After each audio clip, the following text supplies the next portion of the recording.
Shalom, bonjour la famille, j'espère que nous allons tous bien par la grâce de Dieu. Aujourd'hui, je voudrais partager un petit sujet qui concerne le discernement des esprits.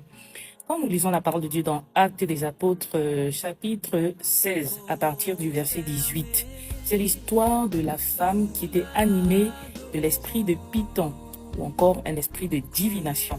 Et quand Paul et ses compagnons passaient, elle disait, ces hommes-là sont les serviteurs du Dieu très haut. Donc, entre guillemets, elle prophétisait. Paul et ses compagnons étaient des serviteurs de Dieu. Ils savaient qui ils étaient, c'est-à-dire des serviteurs de Dieu. Et ce que cette femme disait, elle disait quelque chose de vrai. Ce sont des serviteurs de Dieu. Mais elle n'était pas inspirée par le Saint-Esprit. Elle n'était pas animée par l'Esprit de Dieu. Elle était animée par un esprit de divination, un esprit démoniaque, un esprit de Python. Faisons très attention. Ayons le discernement en tout temps et en toutes choses.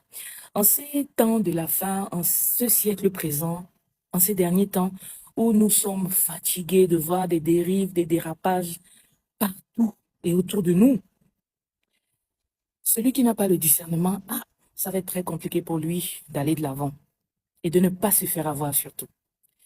Il arrive souvent que vous puissiez croiser quelqu'un qui vous dit, oui, toi, tu es appelé à servir Dieu, tu seras prophétesse, tu seras homme de Dieu, tu seras ceci, cela. Ce sont des choses que parfois vous savez déjà. Soit le Seigneur lui-même vous a déjà révélé ces choses, soit on a déjà prophétisé dessus sur vos vies. Ce sont des informations que vous connaissez déjà. Mais en général, on se fait avoir lorsque on décide de considérer la chose qui nous est dite sans discernement. Quand quelqu'un qui est animé d'un esprit de Python vient vous dire quelque chose sur votre vie qui est vrai, automatiquement, si vous ne discernez pas, ça vous met déjà dans une sphère